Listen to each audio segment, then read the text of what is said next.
High, আমি বিশ্বজিৎ। আপনারা দেখছেন বিশ্বজিৎ মাই কিচেন। আজকে আমি বানাচ্ছি ফ্রেঞ্চ ফ্রাই বা ফিঙ্গার চিপস। তো সেটা সহজেই কিভাবে শর্টকাটে বানাতে পারবেন সেটা আজকে দেখে নিচ্ছি। তো এর জন্য আমি নিয়েছি একটা বড় সাইজ আলু। তো এটাকে প্রথমে আমি ফিঙ্গার কাটিং করে নিচ্ছি, ছাড়িয়ে নিয়েছি। খুব মোটা করব না।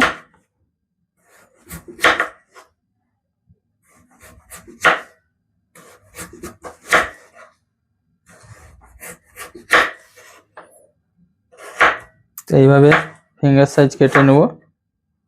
খুব মোটাও না, খুব পাতলাও না। দেখুন দেখুন আলুগুলো এরকম ফিঙ্গার সাইজ কেটে নিয়েছি, পাতলা পাতলা। তো এটাকে আমি কি করব না, প্রথমে জল দিয়ে ভালোভাবে ধুয়ে নেব।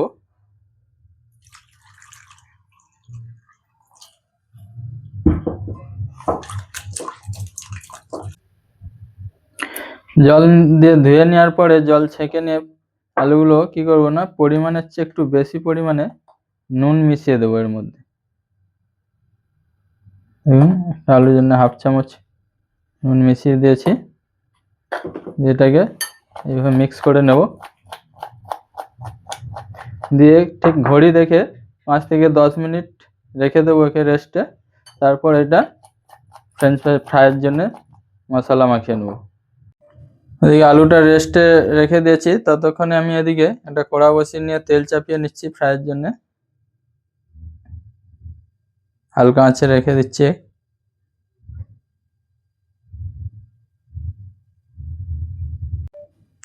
এই আলুগুলো আমি এবার তুলে নেবো এখান থেকে। 5-6 মিনিট হয়ে গেছে।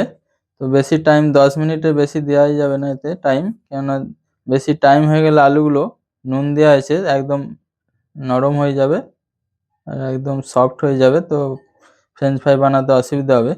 তো আমি 6 মিনিট হয়ে গেছে, তো আমি আলুগুলো এ থেকে তুলে নিচ্ছি। দেখুন অনেকটাই জল বেরিয়ে গেছে।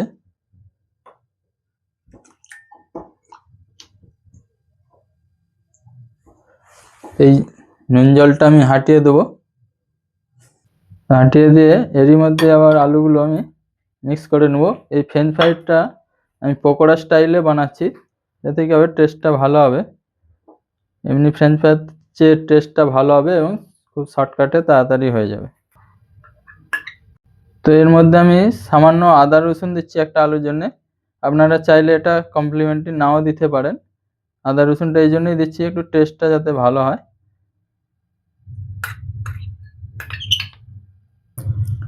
আর দিচ্ছি 1/2 চামচেরও কম ধনে গুঁড়ো। আর দিয়ে দিচ্ছি সামান্য লঙ্কা গুঁড়ো। চাইলে আপনারা চিলি ফ্লেক্সও ইউজ করতে পারেন। আর দিচ্ছি 1/2 চামচ বেসন।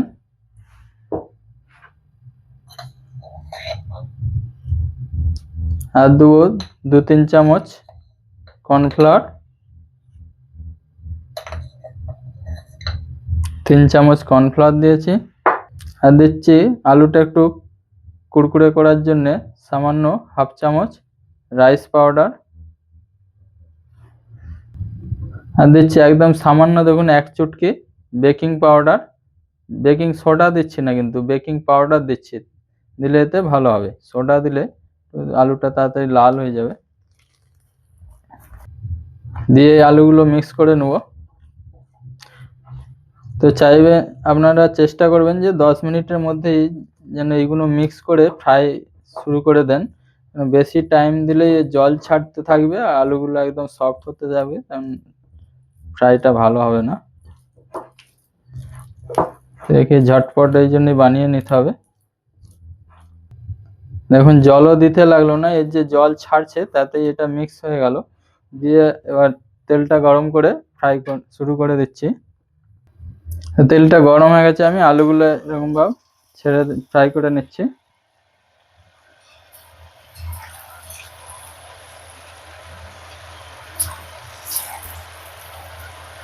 বাড়িতে আপনারা একদম 10 মিনিটের মধ্যে এটা বানিয়ে নিতে পারেন, একদম খুবই ইজি ভাবে।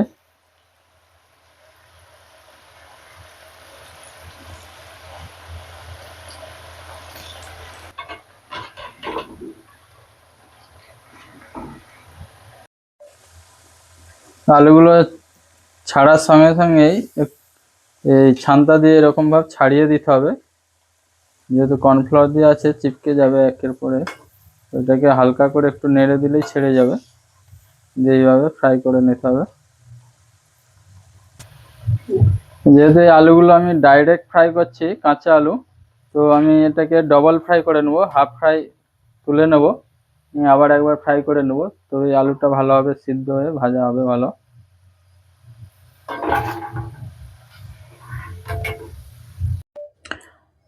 তো এই ফ্রেঞ্চ ফ্রাইগুলো হাফ ফ্রাই তুলে নিয়েছিলাম, দিয়ে আবার ডবল ফ্রাই করে নিচ্ছি।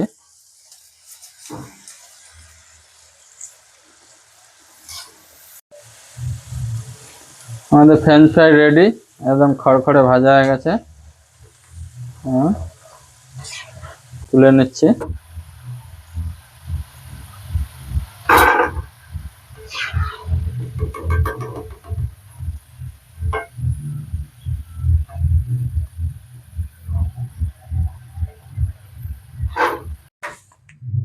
তো পরিবেশন করার আগে ফাইনাল কাজ হবে এর কিছু মশলা দিতে হবে।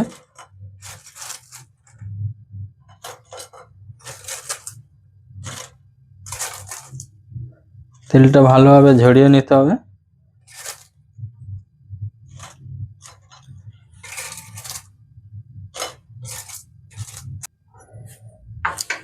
এর মধ্যে দিচ্ছি সামান্য গোলমরিচ গুঁড়ো,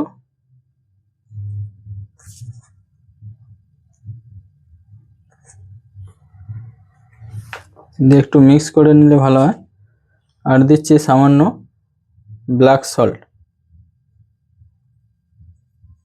দিলে টেস্টটা আরও বেড়ে যাবে।